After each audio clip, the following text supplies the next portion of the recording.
ఆ, ఆ, ఆ, చాలమ్మా. క్రీస్తునందు ప్రియమైన వారులారా, ఈరోజు మన అంశము కూడా ఇదే. ఏంటి మన అంశం అంటే, నీ సన్నిధి నుండి నేను ఎక్కడికి పారిపోవుదును, నీ సన్నిధి నుండి నేను ఎక్కడికి పారిపోవదును. ఈ వాక్యాన్ని మనము ధ్యానం చేసుకుందాం. ఈ సమయంలో చదవబడినటువంటి లేఖన భాగములో అసలు ఆ దేవునికి మనము మన జీవితాన్ని పట్ల ఏ ఉద్దేశము ఉంది? ఒక లెక్క ఉంటుంది మనిషికి. మనిషి పట్ల దేవునికి ఒక ఉద్దేశం ఉంటుంది. అదే రీతిగా ఒక లెక్క కూడా ఉంటుంది మనిషి పట్ల, అవునా? ఈరోజు మనము అది చూడబోతూ ఉన్నాం. దావీదు మహారాజు చేస్తున్నటువంటి కీర్తన ఇది. ఈ కీర్తనలో ఏమని మాట్లాడుతూ ఉన్నాడంటే, చూద్దాం, ఈ మాట చదువుదామా? నీ ఆత్మ యొద్ద నుండి నేనెక్కడికి పోవుదును, నీ సన్నిధి నుండి నేనెక్కడికి పారిపోవుదును. తర్వాత, నేను ఆకాశమునకెక్కినను నీవు అక్కడను ఉన్నావు, నేను పాతాళమందు పండుకొనినను నీవును అక్కడ ఉన్నావు, నేను వేకువ రెక్కలు కట్టుకొని సముద్ర దిగంతములలో నివసించినను అక్కడను నీ చేయి నన్ను నడిపించును, నీ కుడి చేయి నన్ను పట్టుకొనును, అంధకారము నన్ను మరుగు చేయును, నాకు కలుగు వెలుగు రాత్రి వలె ఉండును అని నేను అనుకుని ఎడల చీకటి అయినను నీకు చీకటి కాకపోవును. చాలండి. దయచేసి ఈరోజు నేను ఒక 7 విషయాలు మీకు తెలియపరచాలని ఆశపడుతూ ఉన్నాను. ఈ 7 విషయాలు ఏంటంటే, దావీదు మహారాజు మాట్లాడుతూ చెప్తూ ఉన్నటువంటి మాటలు ఏంటి అనంటే, నీ సన్నిధి నుండి నేను ఎక్కడికి పారిపోవుదును, నీ సన్నిధి నుండి నేను ఎక్కడికి పారిపోగలను. ప్రియమైన వారులారా, చాలామంది ఈ దినాల్లో అనుకుంటూ ఉంటారు. ఏమనుకుంటారంటే, నేను మాట్లాడిన ఈ మాటను దేవుడు వినలేదు, నేను మాట్లాడినటువంటి ఈ మాటలు దేవుడు ఆలకించలేదు, నేను చేసినటువంటి ఈ పనులను దేవుడు చూడలేదు, ఎవరికి కనబడకుండా నేను చేస్తూ ఉన్నాను అని మనం అనుకుంటూ ఉంటాం. చాలా కుటుంబాల్లో ఇలాంటి పరిస్థితులే ఉంటాయి. ఉన్నప్పుడు భార్య అనుకుంటుంది, నేను ప్రవర్తించిన ప్రవర్తన నా భర్తకి తెలియదు. బిడ్డలు అనుకుంటారు, నేను ప్రవర్తించిన ప్రవర్తన కాలేజీల్లో కానీ స్కూల్స్లో కానీ మా తల్లిదండ్రులకు తెలియట్లేదు. భర్తలు అనుకుంటారు, నేను డ్యూటీలో ఎలా ప్రవర్తిస్తున్నానో నా భార్యకి నా బిడ్డలకి తెలియదు. అదే రీతిగా మన బంధువులకు కూడా తెలియదు అని మనం అనుకుంటూ ఉంటాం. అయితే ఈ దినమున దావీదు మహారాజు దాన్ని పటాపంచలు చేస్తూ, మనము కుటుంబానికి కాదు, బిడ్డలకు కాదు, భార్యలకు కాదు భయపడవలసింది. ఎవరికి భయపడాలి? మనము దేవునికి భయపడాలి అనే మాటను చాలా స్పష్టంగా దావీదు మహారాజు ఇక్కడ వివరిస్తూ ఉన్నాడు. ఎలాంటి వివరణ అంటే, నీ సన్నిధి నుండి నేను ఎక్కడికి పారిపోతాను అంటాడు ఆయన. అంటే ఒక విశ్వాసి పట్ల, విశ్వాసి కానీ అవిశ్వాసి పట్ల కానీ దేవునికి ఒక లెక్క ఉంది, ఒక ప్రణాళిక ఉంది. జాగ్రత్తగా గమనించాలి. మన జీవితం పట్ల అన్యులు ఇలాంటి ఉద్దేశాలు కలిగి ఉంటారో లేదో మనకు తెలియదు, వారికి తెలియదు. క్రైస్తవుడిగా జీవిస్తున్నటువంటి నీవైతే దేవుని ఉద్దేశాన్ని నెరవేర్చడానికి భూమి మీదకి పంపబడ్డావని జ్ఞాపకం చేసుకోవాలి. అనుకుంటూ ఉంటాం మనం అనేక సార్లు. ఏమనుకుంటామంటే, ఎవరు చూడట్లేదులే ఈ పని నేను చేసినప్పుడు, ఈ మాట నేను అన్నప్పుడు ఎవరు వినలేదులే అని అనుకుంటాం. ఈరోజు నేను చాలా క్లారిటీ, దేవుని లెక్కలు ఎలా ఉంటాయో మీకు నేను వివరించాలని ఆశపడుతున్నాను. నెక్స్ట్ వీక్, ఫస్ట్ వీక్ చాలామంది ఊర్లోకి వెళ్ళిపోయారు కాబట్టి మేబీ రావచ్చని నేను ఈ వర్తమానాన్ని స్కిప్ చేస్తూ వస్తూ ఉన్నాను.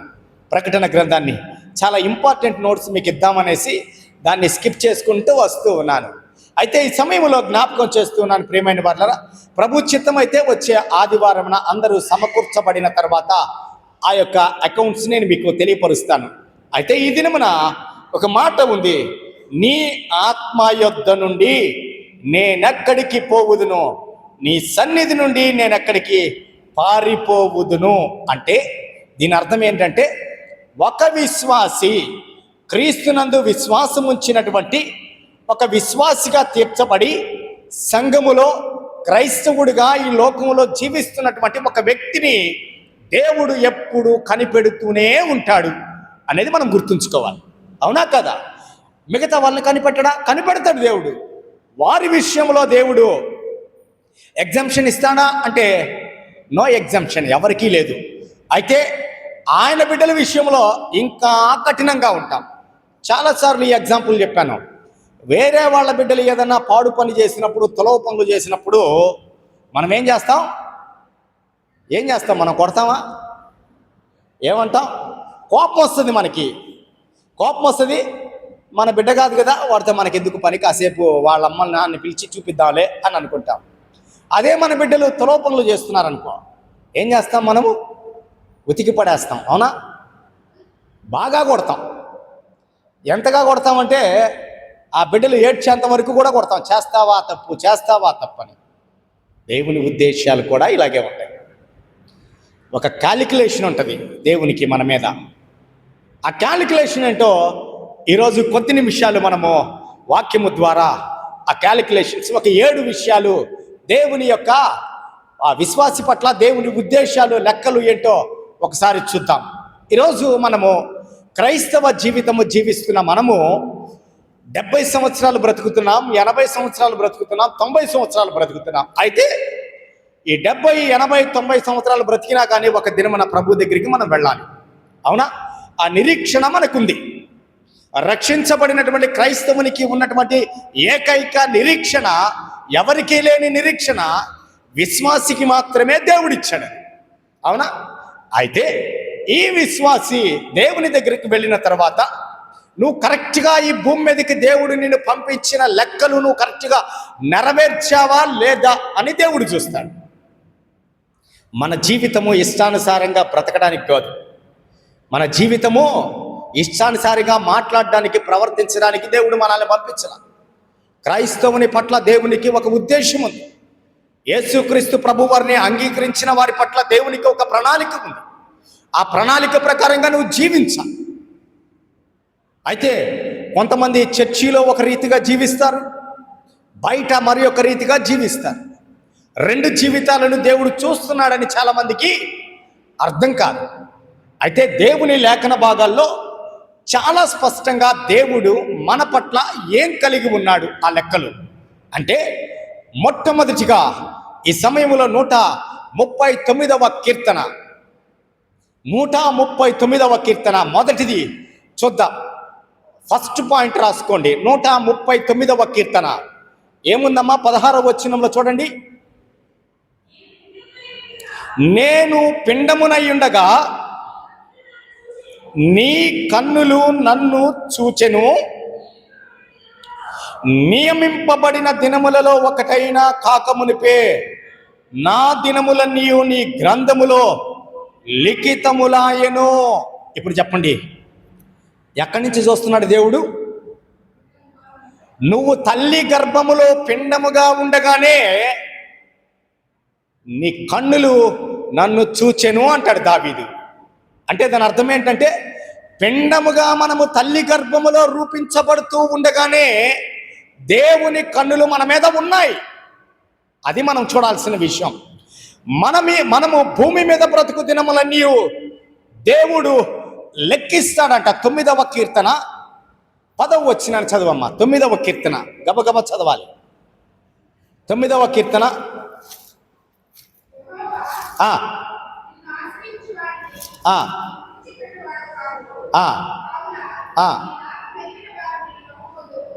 ఏంటమ్మా? దయచేసి ప్రియమైన వారులారా జ్ఞాపకం చేస్తున్నాను, ఈ వాక్య భాగాన్ని నేను స్కిప్ చేసినట్టున్నాను. దయచేసి మీకు తర్వాత రెఫరెన్స్ ఇస్తాను. కాబట్టి ఈ సమయంలో యిర్మీయా గ్రంథము 32:19 చూద్దాం. యిర్మీయా గ్రంథము 32:19 చూద్దాం. 32:19 చూద్దాం.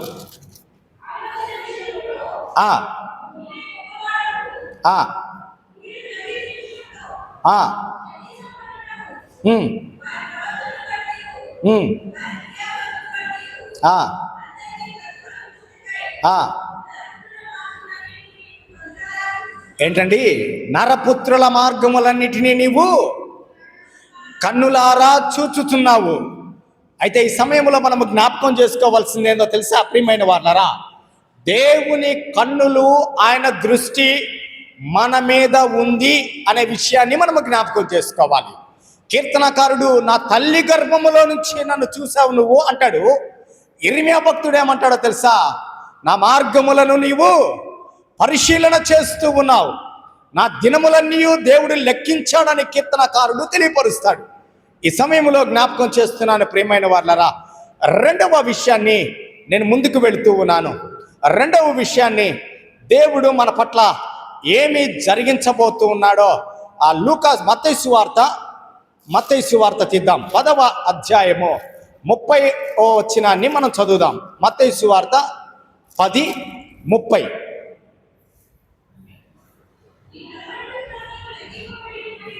మీ తల వెంట్రుకలన్నీ కూడా లెక్కింపబడి ఉన్నవి గనుక మీరు భయపడకుడి. అంటే దాని అర్థం ఏంటో తెలుసా? ఫస్ట్ది, తల్లి గర్భములో పిండముగా ఉండగా దేవుని కన్నులు మనల్ని చూశాయి. రెండవది, మన తల వెంట్రుకలన్నీ కూడా, ఇప్పుడు చెప్పండి, మన తల వెంట్రుకలన్నీ కూడా ఆయన కౌంట్ అంట. అవునా? మీరు భయపడవద్దు అంటాడు దేవుడు. మనం ఎందుకు భయపడాలి? ఇంకా ఒక చింత వచ్చినా, ఒక సమస్య వచ్చినా, ఒక ఇబ్బంది వచ్చినా, ఒక రోగం వచ్చినా, ఏమొచ్చినా మనం ఎందుకు భయపడాలి? కౌంట్లో ఉన్నాం, మనము దేవుని కౌంట్లో ఉన్నాం.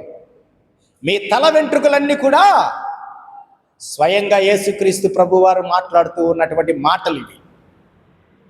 19వ వచనాన్ని మనం చివరి భాగాన్ని చూస్తే, ఇక్కడ 10వ అధ్యాయము 19 చివరి భాగాన్ని చూస్తే మనము ఎంత చక్కగా ఈ మాటను వ్రాస్తూ ఉన్నాడు. ప్రియమైన వారలారా, లూకా సువార్త 12:7లో కూడా ఇదే మాట కనబడుతుంది మనకి. చదవనవసరం లేదు, మీరు దాన్ని కోట్ చేసుకోండి. లూకా సువార్త 12వ అధ్యాయము 7వ వచనములో కూడా ఇదే మాట దేవుడు మాట్లాడుతూ ఉన్నాడు. ఏంటి ఆ మాట అంటే, మీ తల వెంట్రుకలన్నీ కూడా లెక్కింపబడి ఉన్నవి గనుక మీరు ఎందుకు భయపడతారు? మీరంటే ఎవరండి? మీరంటే ఎవరు? ఆయన యందు విశ్వాసం ఉంచిన వారు భయపడవలసిన అవసరం లేదు. ఏ కీడు మన గృహానికి సంభవించినా, ఇప్పుడు ఎగ్జాంపుల్ చెప్తూ ఉన్నాను, ఎగ్జామ్కి వెళ్ళాం మనము, ఎందుకు భయపడాలి? జ్ఞానం ఇచ్చేవాడెవరు? తలంపులు ఇచ్చేవాడెవరు? మీకు ఒక విషయం తెలుసా? నేను గ్రూప్స్కి ప్రిపేర్ అవుతూ ఉన్నప్పుడు, నేను గ్రూప్స్కి 2012-14 వరకు బాగా 2 years కష్టపడి ప్రిపేర్ అవుతూ ఉన్నాను. ప్రిపేర్ అవుతూ ఉంటే నాకు ఒక పిచ్ ఉంటుంది అనమాట. ఏంటి ఆ పిచ్ అని అంటే, 24 hours చదవడం అనే పిచ్ నాకు విపరీతంగా ఉంటుంది. హిస్టరీ అంటే నాకు చాలా ఇష్టం. ఏదైనా హిస్టరీ దొరికిందంటే దాన్ని చదవకుండా నేను విడిచిపెట్టను. అయితే ప్రియమైన వారలారా, జ్ఞాపకం చేస్తున్నాను, నేను గ్రూప్స్కి వెళుతూ ఉన్నప్పుడు చాలా హిస్టరీ చదువుతూ ఉండేవాడిని. నేను చదువుతూ ఉంటే అందులో నాకు ఎలా అనిపించేదంటే, ఒక పని చేద్దాం ప్రభువా, నువ్వు నాతో ఉన్నావంటే ఇదిగో ఈనాడు పేపరు, సాక్షి, జ్యోతి ఇవన్నీ కూడా వేయించుకునేవాడిని నేను. ఎందుకో తెలుసా? దాంట్లో ప్రతిభ అనే ఒక కాలం వచ్చేది. ఆ ప్రతిభ అనే కాలం వచ్చిన తర్వాత, ఆ ప్రతిభ కాలాన్ని తీసుకున్న తర్వాత ఒక 50 బిట్లు కానీ 60 బిట్లు కానీ ఇస్తాడు అతను. కింద ఆన్సర్స్ ఇస్తాడు. అంటే నేనేం చేసేవాడిని అంటే, ఆన్సర్స్ని మడిచేసి కంప్లీట్గా, నాకు జ్ఞానం ఇచ్చేవాడవు నువ్వే కదా, తలంపులు ఇచ్చేవాడవు నువ్వే కదా, ఇప్పుడు నేను వీటిల్లో అసలు తెలీదు, వీటిల్లో అసలు ఏం తెలియదు, ఆ సబ్జెక్టే నేను ఎప్పుడు చూడలేదు. బట్ నేను పెడతాను. ఇవి పెడితే ఇందులో కానీ నాకు కానీ ఒక 60-40 వచ్చిందే అని అంటే 60 నేను పాజిటివ్గా పెట్టాను, నెగిటివ్ ఒక 40 పెట్టాను అనుకోండి, ప్రభా మీరు నాకు తలంపు ఇచ్చినట్టుగా అని ప్రేయర్ చేసుకొని కాముగా చూసి, లాటరీ అంటాం కదా మనం, ఆ లాటరీ లాగా ఇది అయ్యుండొచ్చు అని పెట్టేవాడిని. పెడితే ఈజీగా ఒక 70 బిట్స్ పెట్టేవాడిని. అంటే కరెక్ట్గా చెప్పాలంటే 100లో 70 బిట్స్ పెట్టేవాడిని. పెట్టి చూస్తే 70 కరెక్ట్గా ఉండే. ప్రియమైన వారలారా, జ్ఞాపకం చేస్తున్నాను, ఈరోజు ఈ వాక్యాన్ని నేను ధ్యానం చేస్తూ ఉంటే, మీ తల వెంట్రుకలన్నీ కూడా నేను లెక్కించి ఉన్నానని దేవుడు చెప్తే నాకు ఇప్పుడు అర్థమవుతుంది. ఏంటంటే, నిజమే కదా ప్రభువా, నీ కన్నులు నన్ను చూస్తున్నాయని చెప్పావు కదా, నా తల వెంట్రుకల్లో ఏది ఊడిపోయినా అది కౌంట్, అది దేవునికి. మనం ఏం చేస్తాం, అవి ఊడిపోకుండా చాలా ప్రయత్నాలు చేస్తుంటాం, అవునా కదా? వెంట్రుకలన్నీ ఊడిపోతూ ఉంటే చాలా బాధగా ఉంటుంది. ఆ లేడీస్కి అయితే అది వేరే విషయం, జెంట్స్కి అయితే చాలా ఇబ్బందిగా ఉంటుంది తల ఊడిపోతూ ఉంటే. కాబట్టి ప్రియమైన వారులారా, జ్ఞాపకం చేస్తూ ఉన్నాను, అంటే అది కౌంట్ అంట. ఏంటి? అది దేవునికి కౌంట్ అంట. అందుకే మీరు భయపడవద్దు. మీ విషయంలో, మీ తల వెంట్రుకల గురించే నాకు ఇంత కేర్ ఉంటే, మీ విషయంలో నాకు ఇంకా అంత కేర్ తీసుకుంటా నేను. దేవుడు తల వెంట్రుకల విషయంలోనే ఇంత పర్ఫెక్ట్గా ఉంటే, మన జీవితం విషయంలో ఆయన ఇంకెంత ఆశీర్వాదాలు ఇవ్వాలని ఎదురు చూస్తాడు. అందుకే మీరు భయపడవద్దు. ఎందుకు మీకు భయం? ఏ విషయం గురించైనా ఎందుకు మీరు వేదన పడుతున్నారు? భయపడవలసిన అవసరమే లేదు. మీరు ముందుకి కొనసాగి వెళ్ళండి అని దేవుని వాక్యము మనకి చాలా స్పష్టంగా ధైర్యాన్ని ఇస్తూ ఉంది. మన పట్ల దేవునికి ఒక క్యాలిక్యులేషన్, ఒక ఉద్దేశం ఉంది. మూడవది చెప్పబోతున్నాను నేను. ఇదే 139వ కీర్తనలో 3వ మాటను కూడా మనం చూడాలి.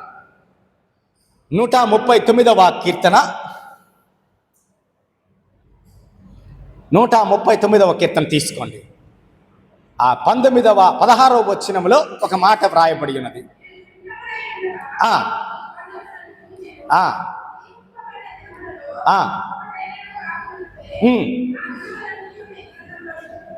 నియమింపబడిన దినములన్నీ కాకమునిపే ఆల్రెడీ మనం ఎంతకాలము ఈ భూమి మీద పని చేయాలి, ఎంతకాలము మనము జీవించాలని దేవుడు తన గ్రంథములో రాసేశాడంట. అర్థమైందా?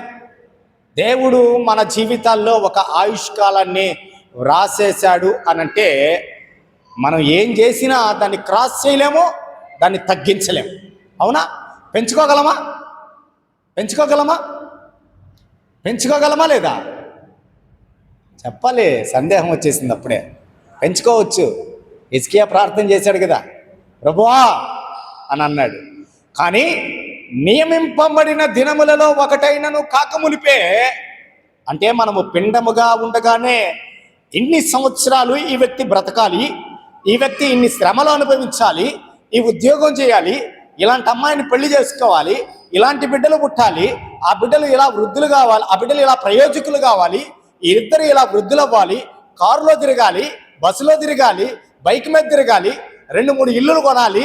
ఇలాంటివన్నీ కూడా దేవుడు ఆల్రెడీ ఏం చేస్తుంటాడండి? ఇస్తాడు. దేవుడు రాసేసాడు. అందుకే దావీదు మహారాజు ఎంత చక్కగా వర్ణిస్తున్నాడో తెలుసా? మనమైతే మన జీవితంలో ఎటు పోద్దో నా జీవితం నాకు తెలియదు అంటుంటాం. మనం ఎటు పోద్దో ఏమైద్దో చివరికి నా జీవితంలో నాకు తెలియదు అని అంటుంటాం. అయితే దేవుని వాక్యము సెలవిస్తూ ఉంది. దేవుడు ఈ దినమున మనతో మాట్లాడుతున్న మాట ఏంటో తెలుసా? రక్షించబడిన విశ్వాసి విషయంలో దేవునికి ఒక ప్రత్యేకమైన ఉద్దేశము, ఒక లెక్క ఉందంట. ఆ లెక్క ప్రకారంగానే నీ గురించి దేవుడు ఆల్రెడీ చాలాసార్లు చాలామంది సాక్ష్యం చెప్తూ, నేను చనిపోయేవాడిని నేను అని చెప్తూ ఉంటారు. చనిపోయేవాడిని. ఎందుకంటే గత రాత్రి కాలంలో పాస్టర్మ గారితో ఒక విషయాన్ని మాట్లాడుతూ, చెన్నైలో ఉన్నారు వాళ్ళు, అదే సిఎంసిలో ఉన్నారు. మాట్లాడుతూ ఉన్నప్పుడు అక్క ఒక మాట చెప్తూ ఉంది. అమూల్య, ఆ పాస్టర్మ గారు 4 సంవత్సరాల వయసు అప్పుడు ఆల్రెడీ చనిపోయిందంట. చనిపోయిన తర్వాత వెంటనే అప్పటికి ఇంట్లో పొయ్యి వెలిగించి ఒక 3-4 రోజులైందంట. ఆల్రెడీ అమూల్య హాస్పిటల్లో చనిపోగానే ఆ చావుని చూడలేనని వాళ్ళ నాన్న ఏం చేశాడంటే, మామూలుగా ఆయన వెళ్ళిపోయాడు బయటికి. వెళ్ళిపోయిన తర్వాత వాళ్ళ తాతగారు, అంటే అక్కోళ్ళ నాన్నగారు, ఆయన పెద్ద ఆయన రిక్షాలో సమాధి పెట్టి చేయించుకొని ఇంటికి వచ్చాడట. ఇంటికి వచ్చేసి డాక్టర్లు చెప్పారంటే ఈ పాప చనిపోద్ది అని చెప్తే, అమూల్యకి 4 years. అప్పుడు అమూల్య చనిపోయింది హాస్పిటల్లో అంట. చనిపోయిన తర్వాత వెంటనే అక్క మనిషి చేత కబురు పెట్టిందంట. పెడితే వాళ్ళ నాన్న అన్నాడంట, అమ్మ తీసుకొని వచ్చేసే అమ్మ, నేను రిక్షాలో ఆల్రెడీ బాక్స్ చేయించుకొని వచ్చేసాను ఇంటికాడికి అని అన్నాడంట. వాళ్ళ నాన్న వెంటనే మనిషి పోగానే, చనిపోయిందా, ఎన్ని గంటలకు చనిపోయింది పాప అని చెప్పనని గబగబా హాస్పిటల్ దగ్గరికి వెళ్తే, అక్కతో దేవుని ఆత్మ మాట్లాడుతూ ఉందంట. ఏమని మాట్లాడుతూ ఉందంటే, నువ్వు నమ్మిన ఎడల దేవుని మహిమను చూస్తావు అని దేవుని ఆత్మ మాట్లాడుతూ ఉందంట. అక్క అప్పుడు జస్ట్ క్రిస్టియన్గా చర్చికి వెళ్ళి వచ్చేది. ఆమె పెద్ద సాక్ష్యము ఏమీ పెద్దగా లేదు ఆమెకి. అయితే ఆమె ఆ రీతిగా కూర్చొని ఇంటికాడికి తీసుకొని వచ్చి, డెడ్ బాడీని ఇంటికి తీసుకొచ్చి పండేసుకొని, బల్ల మీద పండేసుకొని గట్టిగా ఎవరు రాకముందే ఆ బిడ్డ మీద చేయి పెట్టి, అయ్యా నాకు ఇచ్చిన ఈ బిడ్డను నువ్వు తీసుకుంటావా అని గట్టిగా ఏడవడంతోనే వెంటనే ప్రార్థన అయిపోయి కళ్ళు తెరిచే లోపల తుమ్మిందంట. తుమ్మి లేచి, నాకు ఆకలి అవుతుంది మమ్మీ, 3 days అయింది నేను అన్నం తిని, ఆకలి అవుతుంది అన్నం పెట్టు అని పెట్టారంట. అమూల్య జీవిత లెక్కను దేవుడు ఏం చేశాడండి? చేశాడు కాదు. ఆయన ఉద్దేశము ఆమె ఎంతో కాలం బ్రతకాలి. ఇప్పుడు ఏమైంది? సమాధి పెట్టి రెడీగా ఉంది. వాళ్ళ నాన్న వచ్చాడు, బంధువులకు అందరికి ఇన్ఫర్మేషన్ ఇచ్చారు. ఇంటికాడికి వచ్చి చూస్తే ఆశ్చర్యపోయారు అందరూ. ఈరోజు మీ మధ్యలో పాటలు పాడుతున్నారు. ఈరోజు ఆమె మళ్ళా ఒక ఆమెకి జన్మనిచ్చింది. అవునా? దేవుని ఉద్దేశాలు ఒక జీవితం పట్ల ఎలా ఉంటాయి, అందులో ప్రత్యేకంగా క్రైస్తవుల పట్ల దేవుని ఉద్దేశాలు ఎలా ఉంటాయో ఒకసారి మనము ఈ మాటలను బట్టి అర్థం చేసుకోవాలి. ఎక్కడ కూడా మనం కృంగిపోవలసిన అవసరం లేదు. ఏ విషయంలో కూడా మనం దిగులు పడవలసిన అవసరం లేదు. ఏ విషయం గురించి మనం నిరుత్సాహపడాల్సిన అవసరం లేదు. కాబట్టి ప్రియమైన వాళ్ళారా, జ్ఞాపకం చేస్తూ ఉన్నాను, 1 కొరింథీ పత్రిక మీరు ఇంటికి వెళ్ళి చదువుకోండి.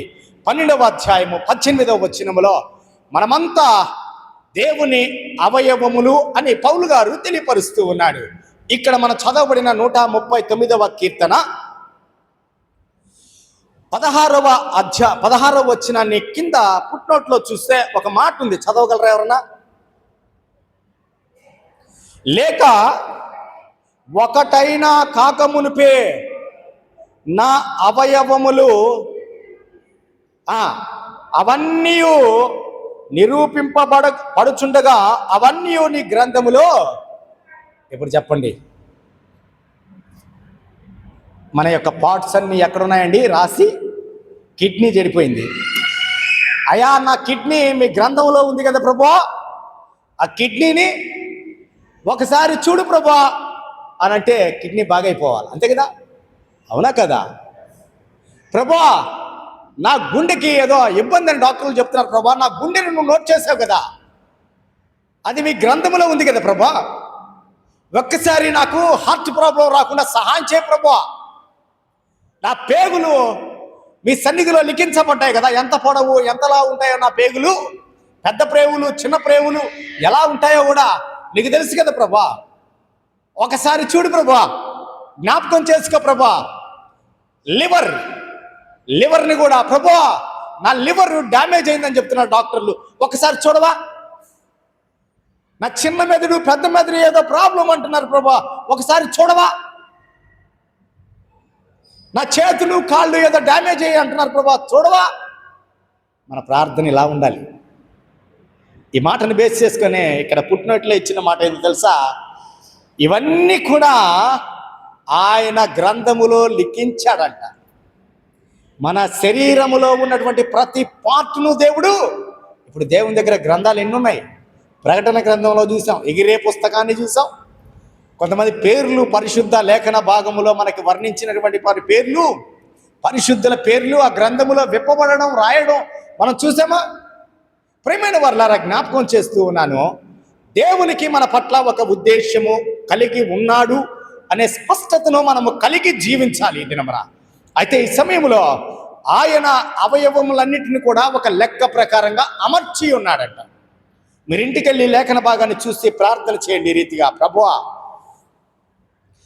దావీదు మహారాజు చేసిన ప్రార్థన కూడా ఇలాగే ఉంటుంది. నా ప్రాణమా యెహోవాను సన్నిధించుము, నా అంతరంగమునున్న సమస్తమా ఆయన పరిశుద్ధ నామమును. గట్టిగా హల్లెలూయా చెప్దామా? ఇంకా గట్టిగా. ఎందుకు చెప్పారు? ఇప్పుడు మీతో పాటు ఎవరు చెప్పారు? నా అంతరంగమునున్న సమస్తమా ఆయన పరిశుద్ధ నామమును సన్నుతించుము, నా ప్రాణమా యెహోవాను సన్నుతించుము. ఆ ప్రార్థనలో ఎంత జ్ఞానం ఉందండి మనం నేర్చుకోవాలంటే. నా అంతరంగమునున్న సమస్తమా అంటే ప్రతి భాగము దేవుణ్ణి స్తుతించాలంట. ఈరోజు మనము నిన్నటి దినమున పాస్టర్ గారు వాళ్ళ అబ్బాయి గురించి మీకు తెలియపరిచాను కదా. 26 సంవత్సరాలు అబ్బాయిని మిషనరీగా పంపించాలని బైబిల్ కోర్సెస్ చేయించారు ఆ బాబుని. అనుకోకుండా అబ్బాయికి 105 జ్వరము రావడం, ఒక్కరోజు డిలే చేయడం, రెండో రోజు మన డాక్టర్ వినోద్ గారికి తీసుకెళ్ళి ఆయన దగ్గర అడ్మిట్ చేయగానే ఆటోలో నుంచి కూడా దిగలేక అబ్బాయి కింద పడిపోయాడంట. తీసుకెళ్ళి గబగబా అడ్మిట్ చేస్తే చూస్తే ఈ మొబైల్ ఏ కలర్లో ఉందో ఆ కలర్లో యూరిన్ వచ్చాయి. ఫస్ట్ డే నేను వచ్చినప్పుడు చూస్తే నేను భయపడిపోయాను. హ్యారీ పాల్ పాస్టర్ గారు మన దగ్గరికి వచ్చారు కదా, లాస్ట్ టైం మనము చర్చి యానివర్సరీకో దేనికో పిలిచాము ఆయన, సెమీ క్రిస్మస్కి పిలిచినప్పుడు వచ్చారు.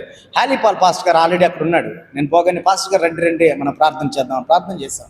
ఆ అబ్బాయి కూడా ప్రైజ్ ది లార్డ్ పాస్టర్ గారు అన్నాడు. ఏంటి ప్రాబ్లం అంటే అబ్బాయికి కిడ్నీ ప్రాబ్లం అయితే ఏం లేదు, కానీ యూరిన్ అలాగ వస్తూ ఉన్నాయి. అయితే చేతులు కాళ్ళు ఏమీ కదిలించలేకపోతున్నాడు, తల మాత్రం కదిలిస్తున్నాడు. చేతులు కాళ్ళు కనీసం ఇట్లా తీసి ఇట్లా కూడా చేతులు అనలేకపోతున్నాడు అబ్బాయి. చేతులు కాళ్ళు స్పర్శ అయితే ఉన్నాయి కానీ కదిలించలేకపోతున్నాడు.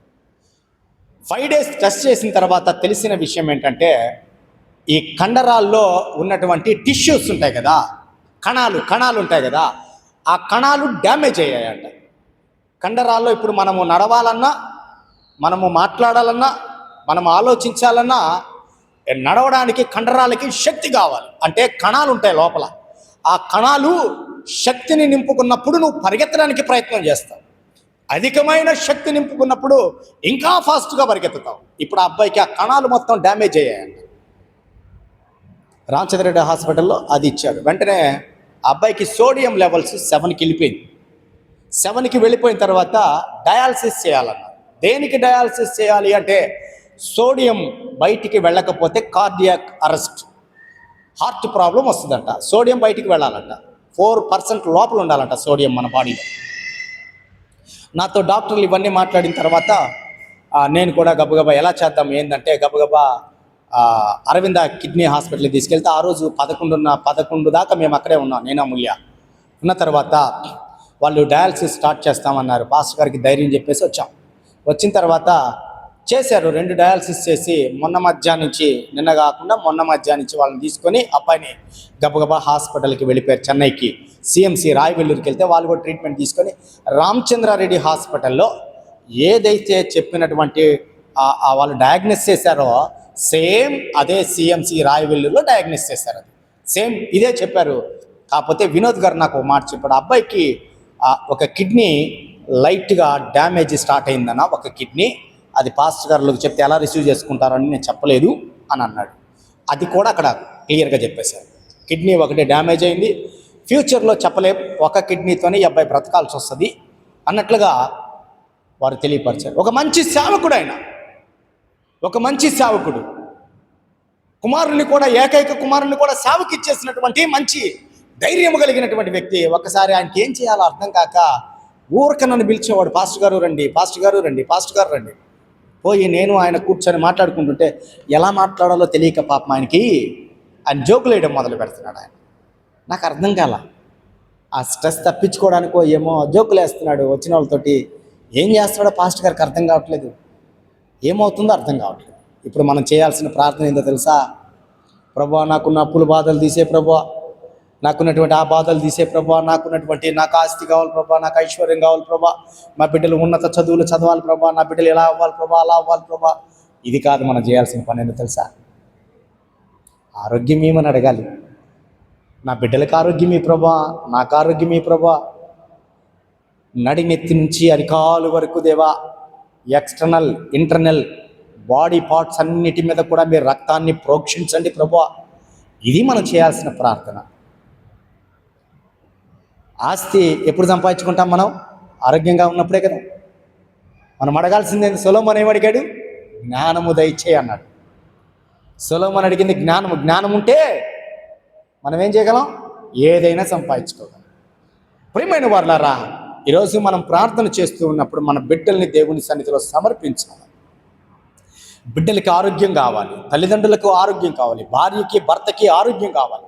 నువ్వు కుటుంబాన్ని ఇంతగా ప్రేమిస్తూ ఉంటే, ఆ కుటుంబం కొరకు నువ్వు ఇంత ప్రయాసపడుతూ ఉంటే, నువ్వు కుటుంబంలోకి వచ్చేటప్పటికి నీ భార్యో లేకపోతే నీ భర్తో అలా జీవోత్సవం లాగా పడిపోయినాడు, లేదా మీ బిడ్డలో అలా పడిపోయినారు అనుకోండి, మనకేమన్నా తృప్తి ఉంటుందా మనం సంపాదించే దాంట్లో? అందుకే దేవుని యొక్క వాక్యము తెలియపరుస్తుంది. ఏమని తెలియపరుస్తుందంటే, మన తల వెంట్రుకలే కాదు కానీ మన యొక్క అవయవములన్నీ కూడా దేవుని గ్రంథములో కౌంట్ అంట. ఈ కౌంట్ గురించి మనము దేవుని దగ్గర ప్రార్థన చేయాలి. ప్రభువా, ఆ పళ్ళను నీ చేతులకు అప్పగిస్తున్నా, టూత్ బ్రష్ పలాంది వాడితేనే పళ్ళు స్టాండర్డ్గా 80 సంవత్సరాల వరకు ఓడవు అని మనం అనుకుంటాం కదా. పొరపాటున బైక్ నుంచి కింద పడితే పళ్ళు ఊడిపోతాయి. అవునా? టూత్ బ్రష్ ఎటుపోయింది, పేస్ట్ ఎటుపోయింది? మీ పళ్ళు స్ట్రాంగ్గా ఉండాలి, దృఢంగా ఉండాలంటే కోల్గేట్ సాల్ట్ వాడండి అని చెప్తారు కదా. అవునా? ఇప్పుడు మనకి ఆరోగ్యం ఇచ్చేవాడు ఎవరు? కోల్గేట్ సాల్టా? ప్రభువా, మీ గ్రంథములో నా వెంట్రుకతో సహా లిఖించావు కదా ప్రభువా, జ్ఞాపకం చేసుకున్నాను. ఇది మన ప్రార్థన. నిజమైన విశ్వాసి చేయవలసిన ప్రార్థన ఇది. ఈ ప్రార్థన చేయగలిగితే అపవాది మనల్ని, మన కుటుంబాల్ని అసలు తాకడానికి అవకాశం లేదు. అయితే 4వ విషయాన్ని మీకు నేను తెలియపరుస్తూ ఉన్నాను. ఇంకొక 15 నిమిషాల్లో నేను ముగించాలని ఆశపడుతున్నాను.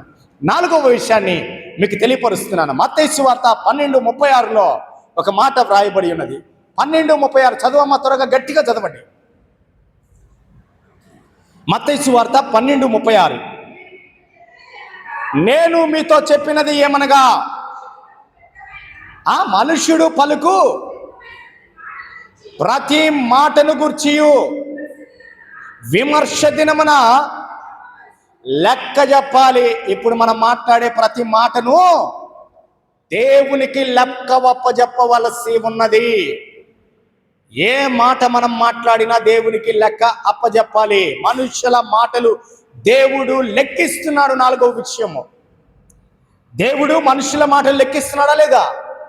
దానికి మనం ఏం చేయాలి? విమర్శ దినమున లెక్క చెప్పాలి. ఎందుకు ఈ సహోదరుని నువ్వు మాట్లాడావు, ఎందుకు ఈ సహోదరి పట్ల ఇలా మాట్లాడావు నువ్వు అంటే, ఒక రోజున దానికి కారణము దేవుని దగ్గర నువ్వు చెప్పాలి. మన మాటలు చాలా పొదుపుగా ఉండాలంట. ఏం చేయాలి? మనము దేవుని సన్నిధిలో మాట్లాడేటప్పుడు రక్షించబడిన విశ్వాసి మాట్లాడుతూ ఉన్నటువంటి ప్రతి మాట విషయంలో జాగ్రత్త కలిగి మాట్లాడాలంట. మనం ఆచితూచి మాట్లాడాలంట. ఎందుకు అనంటే, దేవుడు మన పట్ల ఒక బుక్కుని స్టార్ట్ చేశారు. ఇప్పుడు మనము ప్రకటన గ్రంథం అనగానే చాలామంది ప్రకటన గ్రంథము అని హెడ్లైన్ పెట్టి డైరీలు కూడా మెయింటైన్ చేశారు మనలో చాలామంది, అంతే కదా. ఇప్పుడు ఆయన ఏం చేస్తాడు? సురేష్ అనే పేరు రాసేస్తాడు అక్కడ. సురేష్ అవయవాలు, సురేష్ అకౌంట్ ఇది, సురేష్ మాటలు ఎలా మాట్లాడుతున్నాడు, సురేష్ చూపులు ఎలా చూస్తున్నాడు, సురేష్ ఎలా తలస్తున్నాడు, ఇవన్నీ కూడా దేవుడు కౌంట్ చేస్తాడు. ఇవన్నీ పెట్టిన తర్వాత విమర్శ దినమున దేవుడు లెక్క అప్పజెప్పమంటాడు. ఎందుకు మాట్లాడావు ఈ మాట గురించి? మనిషి ముందు ఒక మాట, మనిషి వెళ్ళిన తర్వాత ఇంకొక మాట. ఈ రోజుల్లో పాస్టర్ గారు కనపడంగానే, పాస్టర్ గారు వందనాలు, పాస్టర్ గారు వందనాలు, పాస్టర్ గారు అంటారు.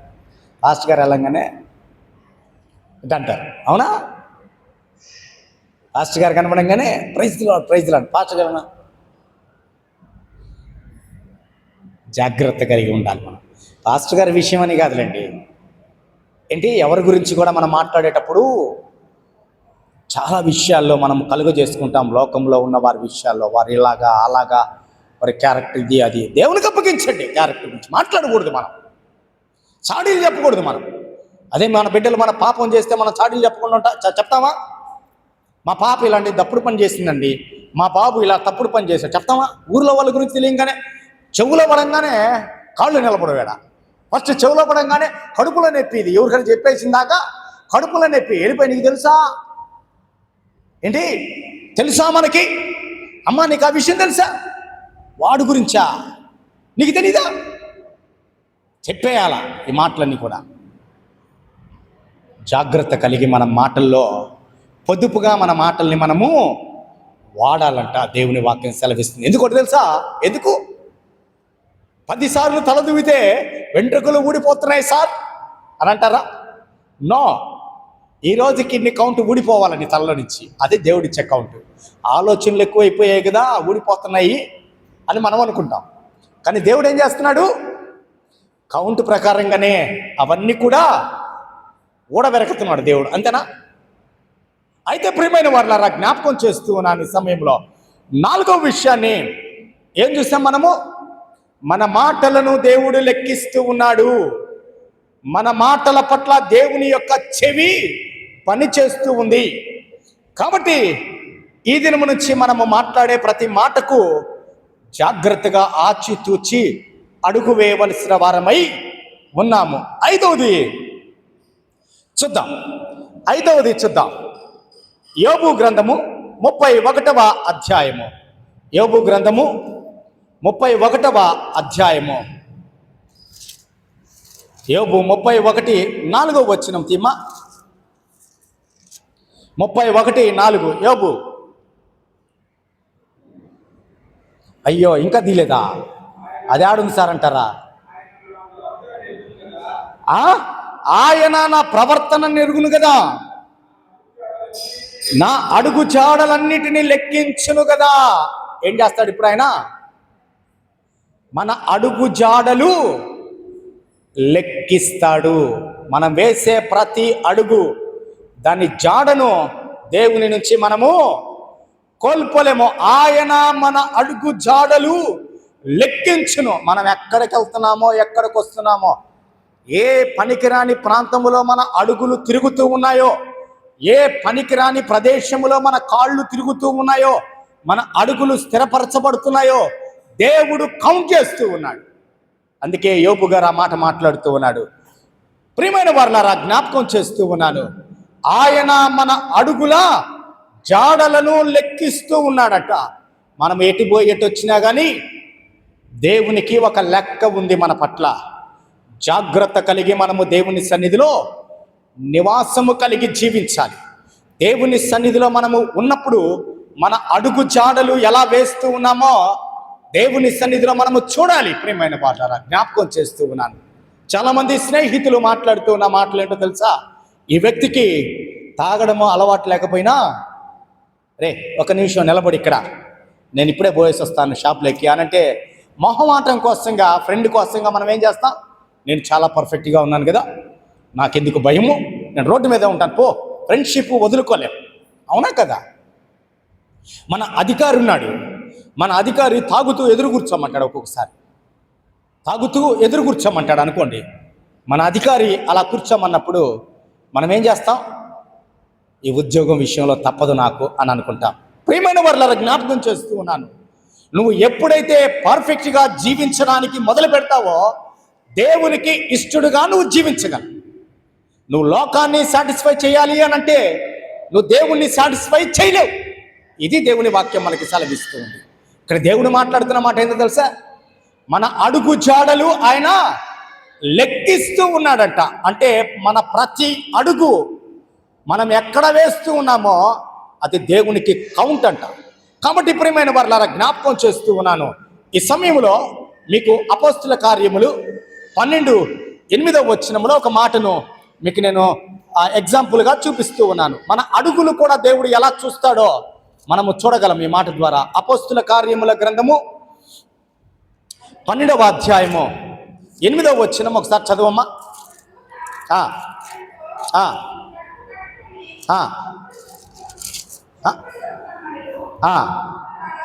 చూడండి ప్రియమైన వారలారా, ఇక్కడ ఒక చిన్న సంఘటన జరిగింది.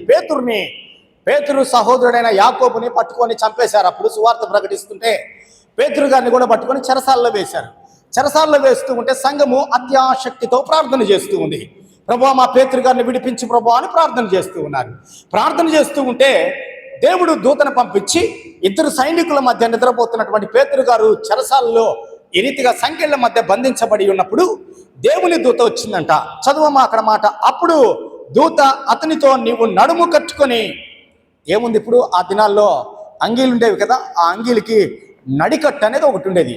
నడికట్టు ఊడిపోయి కింద పడిపోయింది. అంటే దేవుడు ఒక విశ్వాసి జీవితంలో ప్రతిదీ క్షుణ్ణంగా పరిశీలన చేస్తాడని దానికి ఉదాహరణ. ముందు దూత చెప్పిన మాట ఏంటో తెలుసా? నీవు నడుము కట్టుకొని పాదాలకి చెప్పులు దొరుకుకోవాలంట. అంటే దాని అర్థం ఏందో తెలుసా? ఆత్మీయ అర్థంలోకి వెళ్తే మీకు ఇంతకుముందు నేను చాలా విషయాలు చెప్పా. చెప్పులు స్వార్థకు సాదృశ్యంగా ఉన్నాయని చెప్పాను మీకు నేను. అయితే ఇప్పుడు మనం చూస్తే క్షుణ్ణంగా దేవుడు మనము ధరించిన పైనుంచి కింద వరకు ప్రతిదీ గమనిస్తాడు అనే దానికి నిదర్శనము. నడికట్టు ఊడిపోయింది, కట్టుకోమన్నాడు. కాళ్ళకి చెప్పులు ఊడిపోయినాయి, తొడుక్కోమన్నాడు. తీసుకొచ్చి వీధిలో విడిచిపెట్టాడు. ప్రేమైన వారలారా, జ్ఞాపకం చేస్తున్నాను, ఇక్కడ యోబు అంటున్న మాట ఏంటో తెలుసా? నా అడుగు జాడలను ఆయన లెక్కిస్తూ ఉన్నాడు. మనం ఎక్కడ కూర్చుంటున్నాం, ఎక్కడ లేస్తున్నాం, ఎక్కడ మాట్లాడుతున్నాం, ఏం చేస్తున్నాం, ఏం తలంపులో ఆలోచిస్తూ ఉన్నామో కూడా దేవునికి ఒక లెక్క ఉందంట. జ్ఞాపకం చేస్తూ ఉన్నాను. 6వ పాయింట్ మనం చూద్దాం. కీర్తనల గ్రంథము 56:8 వచనాన్ని వాక్యాన్ని నేను త్వరగా ముగించబోతున్నాను. కీర్తనల గ్రంథము 56:8 ఒకసారి చూడండి. నా సంచారములను నీవు లెక్కించి ఉన్నావు, నా కన్నీళ్లు నీ బుడ్డిలో నుంచబడి ఉన్నవి, అవి నీ కవిలలో కనబడును కదా. ప్రియమైన వారులారా, జ్ఞాపకం చేస్తున్నాను. ఇక్కడ 2 విషయాలు చెప్తున్నాడు దేవుడు. ఏంటంటే మన సంచారములను దేవుడు లెక్క పెడుతున్నాడు. నువ్వు ఏ ప్రాంతంలో తిరుగుతున్నావో, నువ్వు ఎలా ప్రార్థన చేసి కన్నీరు కారుస్తున్నావో ఆయన దగ్గర దాచబడ్డాయంట. కన్నీటితో ప్రార్థన చేసేటువంటి నీ యొక్క కన్నీటిని దేవుడు తన కవిలిలో, ఆ బుడ్డిలో దాచిపెడుతూ ఉన్నాడంట. జ్ఞాపకం చేస్తున్నాను ప్రియమైన వాళ్ళరా, మన ఇష్టానుసారంగా మనము జీవించడానికి దేవునికి ఇష్టము లేదు అనే విషయాన్ని గుర్తుపెట్టుకోండి. 7వ విషయాన్ని నేను చెప్పి ఈ సమయంలో ఒక 5 నిమిషాల్లో వాక్యాన్ని నేను ముగించబోతున్నాను. మలాకీ గ్రంథము తీద్దాం. మలాకీ గ్రంథము తీయండి, అందరూ తీయండి. మలాకీ గ్రంథము 3వ అధ్యాయము. మలాకీ గ్రంథము 3వ అధ్యాయము 16వ వచనాన్ని ఒక్కసారి చదవమ్మా. మలాకీ గ్రంథము 3వ అధ్యాయము 16వ వచనము. అప్పుడు యెహోవా యందు భయభక్తులు గలవారు ఒకరితో ఒకరు మాట్లాడుకొనుచుండగా యెహోవా చెవియొగ్గి ఆలకించెను. మరియు యెహోవా యందు భయభక్తులు కలిగి ఆయన నామమును స్మరించుచూ ఉండే వారికి జ్ఞాపకార్థముగా ఒక గ్రంథము ఆయన సముఖమునందు వ్రాయబడి ఉన్నది. దీని అర్థం ఏంటో తెలుసా? మన ప్రతి దినచర్య, మన మాటలు దేవుని గ్రంథములో లిఖిస్తూ ఉన్నాడు. మన ప్రతి దినము మనము చేసేటువంటి చర్యలు దేవుడు లిఖిస్తూ ఉన్నాడు. మలాకీ 3:16లో ఈ మాట వ్రాయబడి ఉన్నది. దయచేసి ప్రియమైన వారులారా, జ్ఞాపకం చేస్తున్నాడు. ఎందుకు దేవుడు ఇలా కౌంట్ చేస్తూ ఉన్నాడు విశ్వాసి పట్ల? ఎందుకు దేవుడు ఒక గ్రంథాన్ని పెట్టి విశ్వాసి విషయంలో ఇలా ప్రవర్తిస్తూ ఉన్నాడు అనంటే దానికి ఒక అర్థం ఉంది. ఏంటి ఆ అర్థములో ఒక మాట దేవుడు వ్రాయబడి ఉన్నటువంటి ఈ మాటను ఫాస్ట్గా తీయండి దయచేసి. రోమాపత్రిక 14:12లో ఒక మాట వ్రాయబడి ఉన్నది. రోమాపత్రిక 14వ అధ్యాయము 12వ వచనము.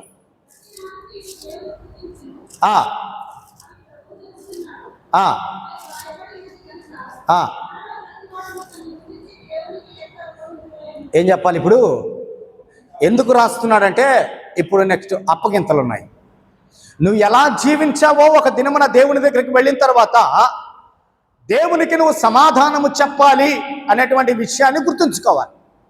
ఒక విశ్వాసి చేయవలసిన పని ఏంటి? ఈ లోకంలో దేవుడు ఆల్రెడీ నిర్ణయించి పంపించాడు కాబట్టి, దీని గురించి దేవుడు కౌంట్ చేస్తూ ఉన్నాడు కాబట్టి, ఒక దినమున మనము దేవునికి లెక్క అప్పగించాలి. ఇంకొక మాట రాసుకోండి, 8వ వాక్యాన్ని రాసుకోండి. విశ్వాసి చేయాల్సిన పని ఏంటి తెలుసా? ఇప్పుడు లెక్క అప్పగించాలి. రెండవది, ఈ సమయంలో హెబ్రీ పత్రిక 4:13, హెబ్రీ పత్రిక 4:13 చూస్తారా? హెబ్రీ పత్రిక 4:13లో చూద్దాం. మరియు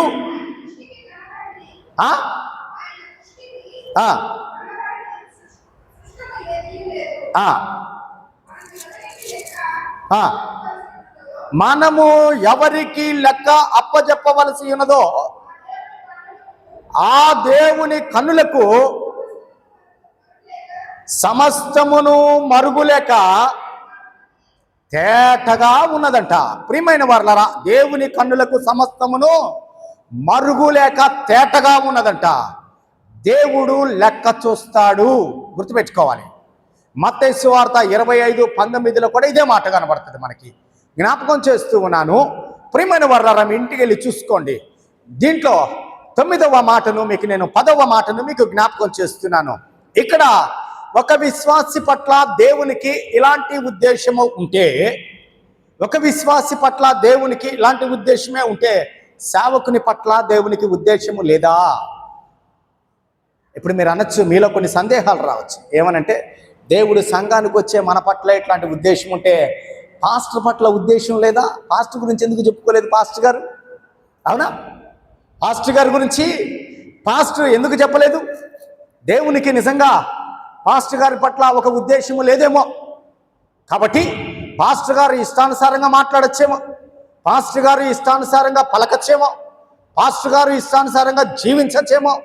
సంఘస్థులకైనా ఈ కౌంటు పాస్టర్ గారికి ఉందా లేదా? తీయండి 13వ హెబ్రీ పత్రిక 13వ అధ్యాయం తీయండి.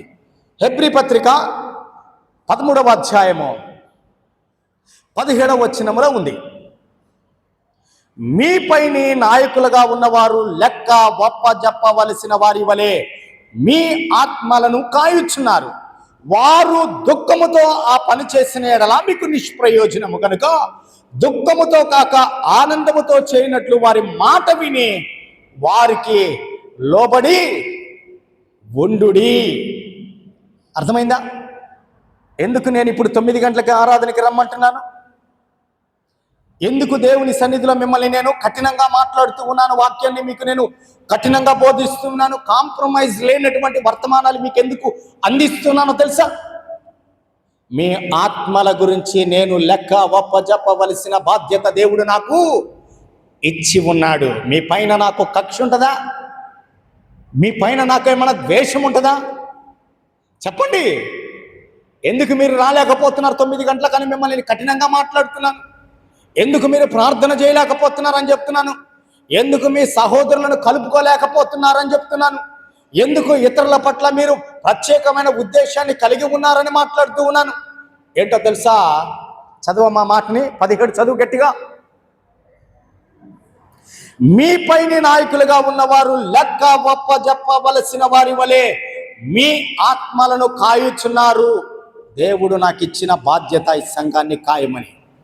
ఒక దినమున ఈ బాధ్యతను నేను మర్చిపోయి మీతో పిల్లి కథలు పెట్ట కథలు చెప్పుకుంటా మిమ్మల్ని నవ్విస్తూ నేను నవ్విస్తూ వెళ్తూ ఉంటే అందరం ఎక్కడికి వెళ్తాం?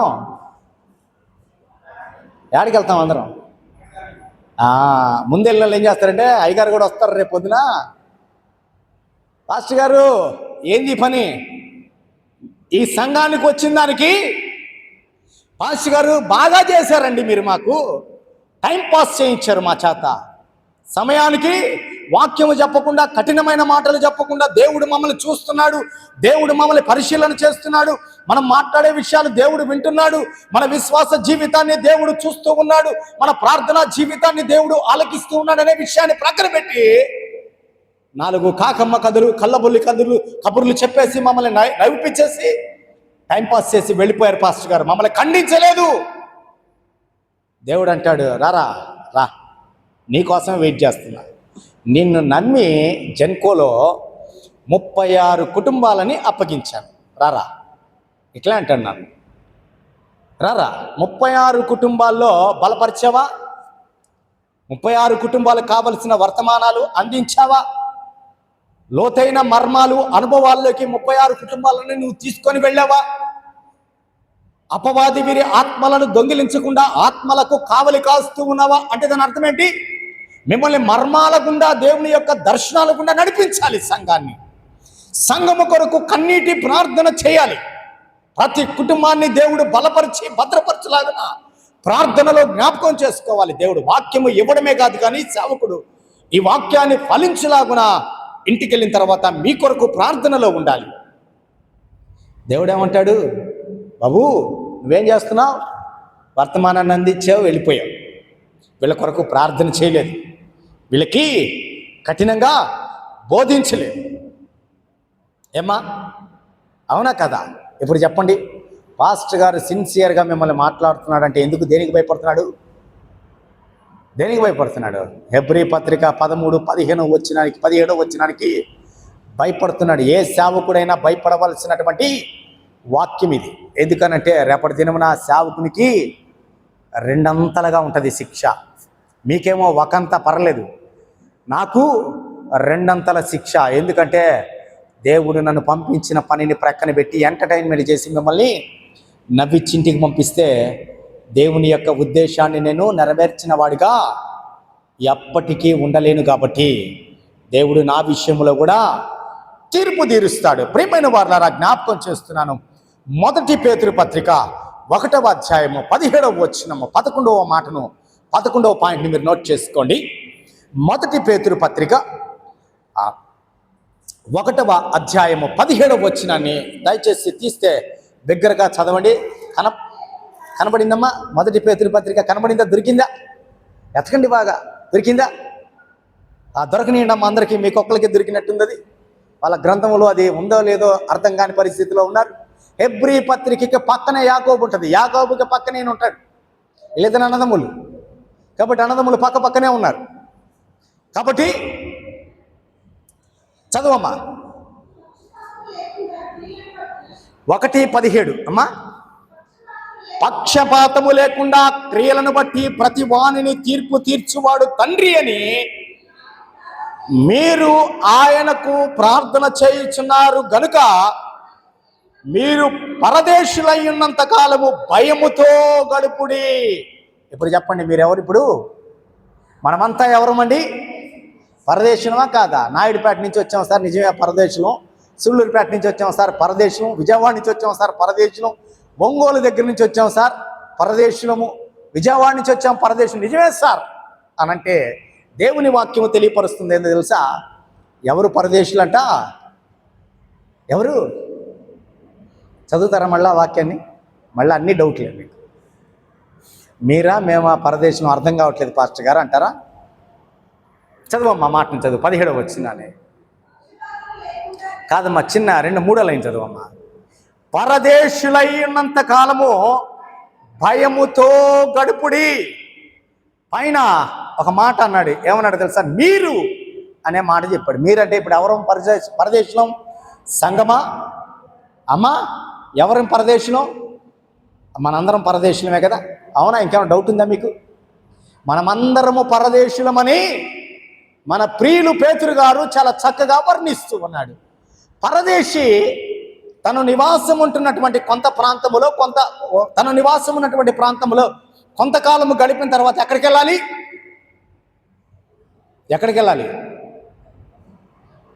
ఇప్పుడు మనము మన సొంత ప్రాంతానికి వెళ్ళినప్పుడు ఉండడానికి ఇల్లు లేదనేసి ఒక చిన్న రూమ్ అయినా కట్టుకోవడానికి ప్రయత్నం చేస్తాం కదా, అవునా కదా?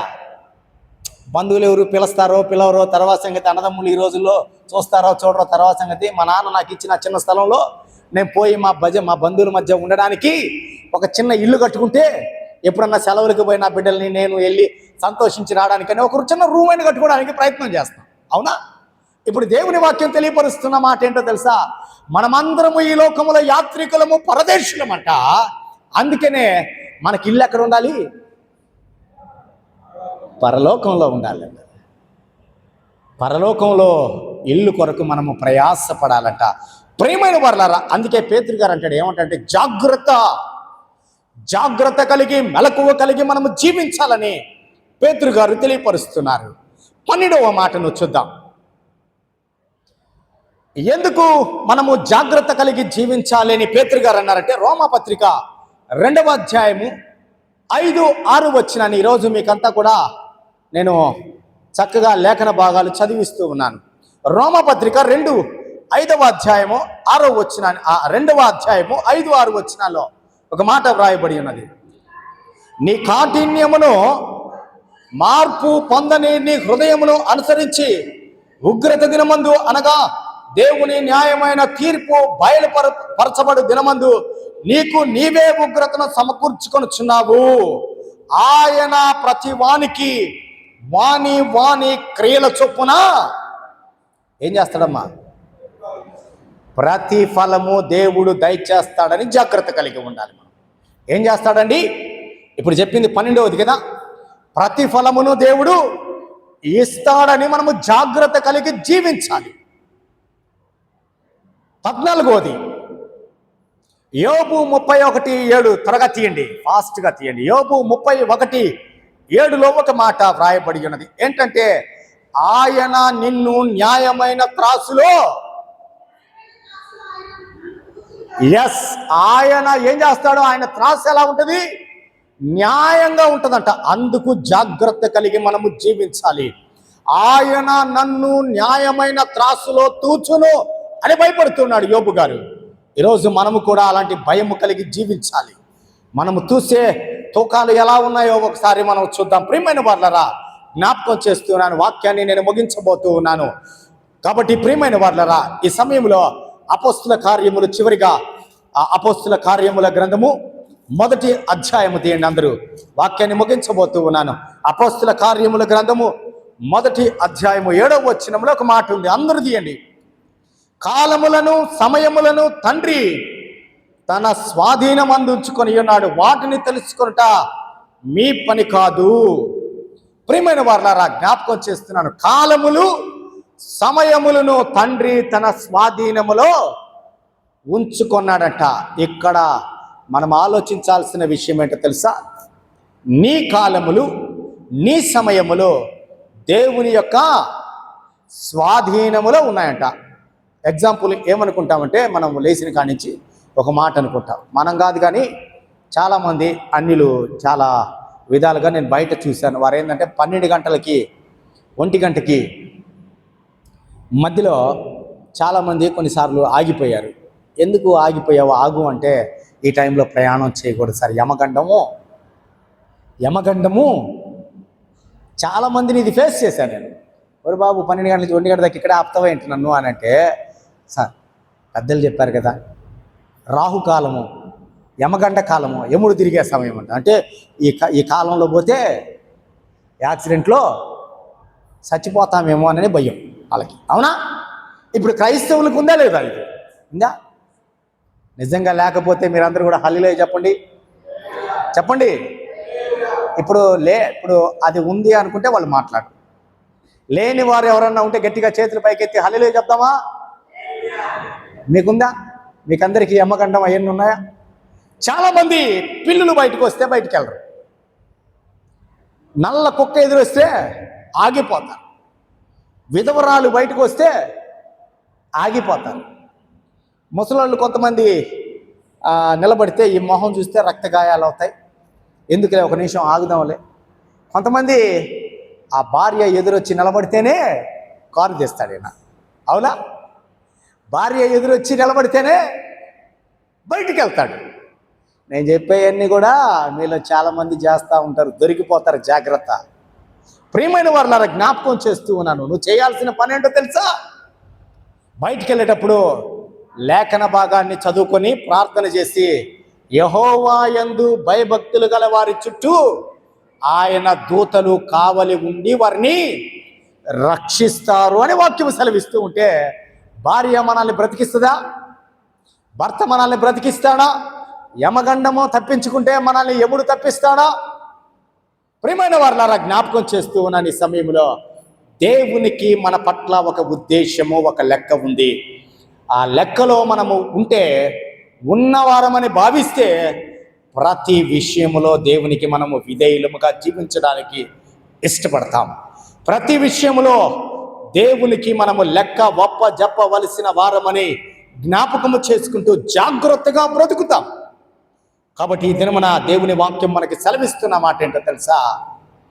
జాగ్రత్త కలిగి, మెలకువ కలిగి ఈ లోకంలో మనము జీవించాలని పరిశుద్ధాత్మ దేవుడు మనకి తెలియపరుస్తున్నాడు. ఎందుకో తెలుసా? దేవుడు మన విషయంలో లెక్క చూస్తాడట, మనల్ని లెక్క అప్పగించాలని దేవుడు మాట్లాడుతున్నాడట. ఎందుకో తెలుసా? ఆయన తీర్పులో మనము ఉండకూడదని.